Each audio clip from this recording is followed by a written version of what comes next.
තොරතුරු නිවැරදිව දැන්ම දැනගන්න අපගේ නාලිකාව සබ්ස්ක්‍රයිබ් කර තබා ගන්න. මෙන්න දැන් ලැබුණ පුවතක්. පළාත් පාලන මැතිවරණයේ ඡන්ද විමසීම ආරම්භ වී මේ මොහොත වෙනකොට පැය 5ක පමණ කාලයක් ගත වී තියෙනවා. කටුනායක 18 කණුව ප්‍රදේශයේ සිදු වූ වෙඩිතැබීමකින් පුද්ගලයෙකු තුවාල ලබා තියෙනවා. අද උදෑසන 10ට පමණ මේ වෙඩිතැබීම සිද්ධ වෙලා තියෙනවා.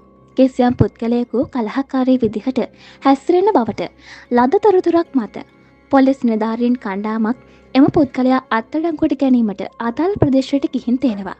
එහිදී ඔහු පොලිස් නිලධාරියෙකුට තියුණු ආයුධයකින් පහර දී තිබෙනවා. එම අවස්ථාවේදී වහාම ක්‍රියාත්මක වූ පොලිස් නිලධාරීන් අදාළ සැකකරුවාගේ දන හිසින් පහළට වෙඩිතැබීමක් සිදු කර තියෙනවා. වෙඩි ප්‍රහාරයෙන් තුවාල ලැබූ පුද්ගලයා ප්‍රතිකාර සඳහා සීදුව විජයකුමාරතුංග රෝහල වෙත ඇතුළත් කර තිබෙනවා.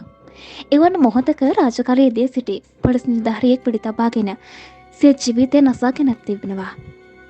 ඒ අම්පාර පදියතලාව පොලිස් ස්ථානයට අනුයුක්තව සේවය කරන ලද පොලිස් කොස්තාපල්වරයෙකු බවයි සඳහන් වන්නේ. ඔහු සිය රාජකාරී ගිනි අවිය වෙඩි තබාගෙන සිය දිවිය හානි කරගෙන තිබෙන බව පොලිසිය පවසනවා. ඒ අනුව අද අලුයම 5:15ට පමණ පදියතලාව පොලිස් ස්ථානයේ මුල කුටිය තුලදී ඔහු සිය ජීවිතය හානි කරගෙන සිය දිවි නසාගෙන තිබෙන බවයි පොලිසිය සඳහන් කරන්නේ. මෙලෙස සිය දිවි හානි කරගෙන ඇත්තේ 59 හැවිරිදි බිබිල ප්‍රදේශයේ පදිංචි පොලිස් කොස්තාපල්වරයෙක් බවයි පොලිසිය වැඩිදුරටත් ප්‍රකාශ කළේ. ඔබ යම් සිතවුලකින් පසුවන්නේ නම් 1929 අමතා ජාතික මානසික සෞඛ්‍ය ආයතනය හරහා පැය 24ක් පුරාවට ඔබට සහනයක් ලබා ගත හැකියි. එය මෙහිදී විශේෂයෙන් මතක් කළ යුතු කාරණයක්.